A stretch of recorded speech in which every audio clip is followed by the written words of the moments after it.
नमस्कार, आप देख रहे हैं HCN न्यूज। 2019 लोकसभा चुनाव आने में एक महीने का समय बाकी है, लेकिन राजनीतिक पार्टियों के जोश और रैली को देखकर ऐसा लग रहा है जैसे कल ही लोकसभा चुनाव हो। भले ही आप चुनाव वाले दिन सबसे पहले वोट डालने ना जाओ, पर क्या आपको पता है कि भारत में सबसे पहले वोट कब और कहां डाला गया था? आखिर वो कौन था जिसने अपना कीमती वोट देकर लोगों को जागरूक बनाया? हम आपको बताने जा रहे हैं आज उस शख्स के बारे में जिनकी उम्र और जज्बे की दास्तां जब आप सुनेंगे तो हैरान रह जाएंगे। वो जुलाई 2007 की शाम थी। शिमला भारी बरसात की चपेट में था, लेकिन इस बारिश से बेखबर हिमाचल की तत्कालीन मुख्य चुनाव अधिकारी 1985 की बैच के IAS मनीषा नंदा देर रात भी अपने दफ्तर में काम कर रही थी। दरअसल उन दिनों हिमाचल के किन्नौर में फोटो मतदाता पहचान पत्रों के पायलट प्रोजेक्ट की जिम्मेदारी मनीषा को ही दी गई थी। इस प्रोजेक्ट में गहरी दिलचस्पी होने की वजह से उन्होंने अपने आप को इस काबिल भी बनाया था कि वो मतदाताओं का चयन कर सके। आपको बता दे, जब मनीषा नंदा ने देखा कि एक मतदाता की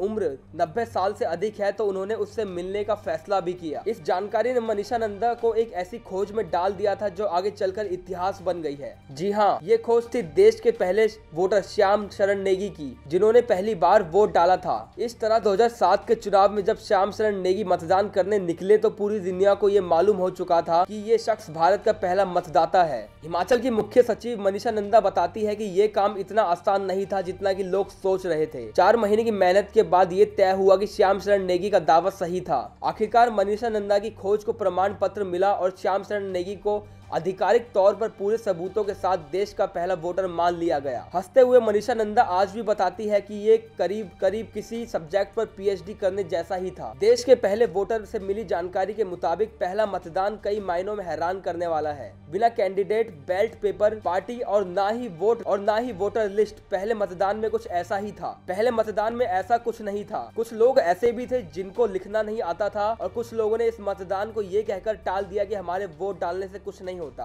लेकिन श्याम शरण नेगी ने पूरे विश्वास के साथ अंगूठा लगाया और पर्ची भी डाल दी। इस लिहाज से देखा जाए तो ये मतदान अपने आप में अनूठा और मजेदार मतदान था। दर्शक इस बारे में क्या कहना चाहते हैं अपनी राय कमेंट बॉक्स में जरूर बताएं। जो लोग HCN न्यूज पहली बार देख रहे हैं वो चैनल को सब्सक्राइब करें और बेल आइकन दबाना ना भूलें। धन्यवाद।